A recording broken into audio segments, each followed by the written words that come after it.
Hello superstars, here we are for the next installment of the Thrive Factor Archetypes, and today I'm introducing you to the mentor teacher. I refer to this amazing archetype. I have this archetype, I love her. I love all the archetypes, all 12 of them. I love my own 4 very much. But I refer to the mentor teacher as the wisdom woman. She is here to gather knowledge and share it with the world. She has an incredible gift for learning, for being able to bring knowledge, to bring the richness of a lived and learned experience to life for others. And she does it in such a way that people really rely on and value not only the knowledge she has, the experience, the expertise, but also the wisdom. It's really important that a mentor teacher spends time coming to terms with the fact that her wisdom, her lived and learned experience, as I'll often refer to it, is of value in the world and in fact greatly appreciated by so many people. She, with that thirst for knowledge, it's almost like an unquenchable thirst. She just wants to know about stuff. Yeah, and stuff is a word I often use when I'm talking about not just the mentor teacher, but in general. But for the mentor teacher, she wants to know all the intellectual aspects of something. She also wants to know about what it's like to experience something. And she values both the lessons that she is able to garner from more formal learning that she does in the world, as well as the lessons that life has to offer her. And she can see the richness in being able to share those lessons with others in the world. This is an archetype that when it comes to a business perspective, I strongly suggest, but I really am saying do this, ladies. It's going to help you significantly with your magnetism, with your money, with your marketing. But I suggest strongly that you work out how you can bring a level or an experience where you are teaching in your business. All of that stuff you know, all of the experience you have, the ways that you do things are not like other women out there, even other women that are in your profession or in your industry or doing things similar to you. Your version of that with the mentor teacher and the other archetypes you have makes you unique, and people are going to love to learn from you because of your style. So if you're not teaching in your business, you are missing out on an incredible opportunity to be the woman you are, but also to benefit financially from that. Like, I've known the mentor teacher in my life for as long as I can remember, obviously long before I created the Thrive Factor framework and the archetypes. I've always been the person who's known things, who's wanted to learn things, who's wanted to share things.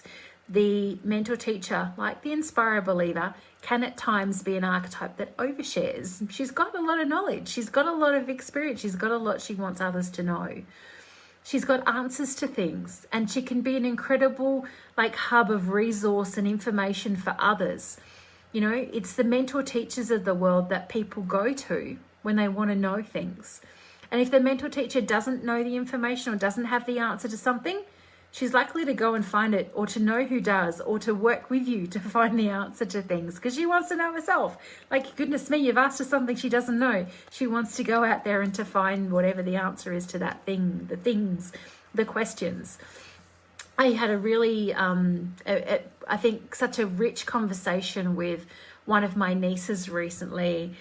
She's just learned her archetypes a few weeks ago. So she's at the age I occasionally will profile younger women from about the 14, 15 age mark. And that's where she is right now. And I told her about the fact that she has the mentor teacher archetype in her Thrive Factor profile. And I remember Mia saying to me very, very quickly, but Auntie Shannon, I'm not smart. Intelligence is not the focus for the mentor teacher, it's wisdom.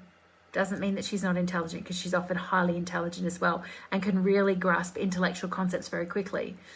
But as a teenager, feeling like she's out of place in school, her visionary creator and pioneer seeker archetypes, which you're going to learn about those later on, you know, makes her feel like she's the black sheep a lot of the time and not really fitting into anything. School, the way her brain works and the way she thinks and she processes and she learns is different to the way things are taught. So she's just decided that means she's not clever or not smart or whatever word she used. And I, having seen this play out in her lifetime, I said to her, but what happens when one of your friends wants to know something? You know, I knew the answer, right? And she says, well, everybody comes to me and everyone says, well, Mia will know, or Mia will find out. It's like, that is the gift of the mentor teacher. It's being that resource, being that reliable place, that secure place, that interesting place that people can come to find the answers to things, to better understand things, to learn things. The mentor teacher has got so much to offer the world, but as I said right at the beginning, learning to value that and to monetize your wisdom and your lived and learned experience is incredibly important for a mentor teacher. Some mentor teachers can have experiences where there can be a degree of arrogance show up for this archetype. And it's because you know a lot of things and you know different things to other people. And sometimes, depending on other archetypes and your sense of security and confidence and clarity in yourself, it can show up where you can sort of come across a bit like a smarty pants. I won't swear, but like, you know, smarty pants. You know, I know it all. Yeah?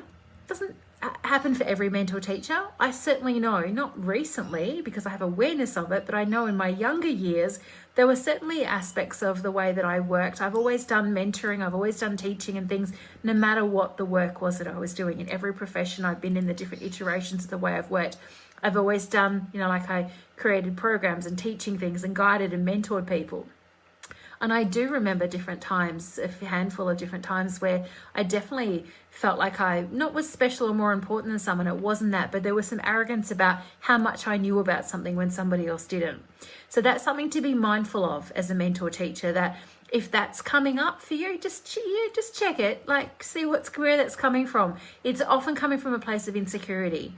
And many mentor teachers can have had experiences where as a younger, you know, in childhood, they have shared their wisdom, they've shared their observations, they've shared the information that they have, the knowingness that they have, that they come to the earth with. They don't need to go to school or learn a program or learn this from anybody.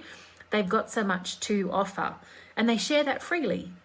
And often older people in their world, parents, aunts, uncles, your grandparents, parents, friends, teachers, people that are older than us and our older siblings can often come back with you shouldn't know that, or you're not old enough to know that, or how do you know that? These kinds of like questioning, challenging kinds of experiences. For some mentor teachers, that can send them on a you know, a number of different trajectories that can play out for the rest of their life, and often mean that they hold back really stepping into the wisdom and the gifts of the mentor teacher. Sometimes it can send a mentor teacher on a path where the mentor teacher decides that it's not safe to share. Yeah.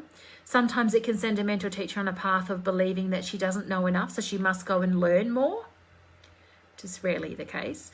Sometimes it can send a mentor teacher on a path of not only just needing to learn more, but needing to get pieces of paper, so qualifications or participation certificates or whatever that looks like, to prove what she knows. And when a mentor teacher is sharing her wisdom, sharing her knowledge, sharing her lived and learned experience from a place of, I'm doing this to prove how much I know, look at me, look how much I know, that's not a good place. That's not you sharing from the place of the strengths and the gifts that you have as a mentor teacher. Yeah, so be mindful of that if that's where it comes in. When you are a mentor teacher and you do teach in different kinds of group environments where you either in person with people or online, there's all the different scenarios, you will probably find that the other mentor teachers in the room will stick out a mile. If they're mentor teachers that feel insecure, they can sometimes have dynamics where it almost feels like they're trying to out-teach you and trying to prove what they know to the students, the other group members. You know, aligned, beautiful, wise, trusting in their wisdom mentor teachers will contribute positively to everything. There won't be this sort of competition kind of aspect that can go on with that. But look how much I know. Yeah, I've had that happen to me in different scenarios where there's been mentor teachers who, it's like they've been trying to prove to everybody else that they knew more than the person that they paid to come and learn from, which is an interesting dynamic to manage. If you do have that happen as a mentor teacher, I would just reassure that person that their contribution is valuable, and meet them, wisdom woman to wisdom woman, and just acknowledge that, ask them to contribute, but be again really mindful about what is being focused on in terms of the content that you're sharing with the people that have paid to hear that from you. The mentor teacher, with her love of learning, brings a gift to others in terms of being able to show them the value of knowledge, the value of information. when it comes to you being mindful about monetizing and about turning this into an aspect in your business, what you want to do from a marketing and a magnetism perspective is make sure that you're showing up and you're teaching. But you're not teaching all the things you know, which is often what mentor teachers do. They're like, but I've got so much I need to share. You know, when I map out a new program, if I'm working one-on-one from a business coaching perspective with a client, she wants to bring a program to life, she's a mentor teacher, we often do a process where it's like, get all of the ideas about all the bare minimum things you want to share that have to be in your program. Let's get them out on the table so we can have a look at them. Yeah. And we tend to find there's so many things because a mentor teacher wants to give everybody everything that they know, forgetting that their students or their clients or the people that are learning from them are here. And the mentor teacher is like way up here somewhere, right? So mentor teachers can easily over-deliver, and with that can very significantly overwhelm those that are learning from them. You don't need to give everybody everything. You also need to be mindful that at times you might feel quite bored teaching at this lower level, yeah, at a level where your clients or your students or your participants are at. So what can you do to bring more fun and playfulness and other ways in terms of the way that you're sharing knowledge and information? How can you make things more interactive so that you're not feeling like, well, I want to be teaching up here and everyone's down here and that kind of thing, yeah, because that doesn't always play out very well. So you might not have the mentor teacher archetype. You might not know. I reckon that you probably will be able to guess if you've not done, if you've not been profiled, you don't know your Thrive Factor archetypes, you will pick this in yourself. Others will pick it in you. Definitely. If you felt the need or the desire to teach and share and, mentor and guide, you probably have the mentor teacher archetype. If you've been paid to teach in some capacity, whether you have teaching qualifications or experience or expertise or not, you probably have the mentor teacher archetype. If you love learning and you love sharing what you know, you probably have the mentor teacher archetype. Yeah, but if you are a mentor teacher and you know that, I would love you to share some information, some stories about your experience being a mentor teacher, what you love about the mentor teacher, what challenges you've had, how that's played out. Have you got to a point where, you've been pulling a program together and you've overstuffed it with all the things that everyone needs to know and you've had your participants overwhelmed and you've got that feedback that is so really good, but it's too much. I've definitely had that feedback and it's helped me to rearrange the way I do things. Have you got to a point where you're like, I feel like I need to go and get this or do this thing and I need to prove that I know this before I can do this? Classic mentor teacher pattern, Have you also been able to really harness that incredible wisdom and all the experience and expertise and everything you've got and monetize it in your business? So I love you talking about this as turning your wisdom into profit, something I love to do with my clients. There's always opportunities to monetize things, always opportunities to monetize what you know, what you've done, what you've learned, who you are, how you are in the world. And the mentor teachers have got so much to offer. So it's such an easy way to go from turning that wisdom into profit. So mentor teachers, I said, I love this archetype. She has also been a challenge at different times. I will not ever shy away from sharing those challenges with you. But I'd love to know your experiences as mentor teachers. And I will look forward to being back with you. We move on to the Mother Nurturer. Is the next archetype we're going to be talking about next time. Have a beautiful rest of your day wherever you are in the world.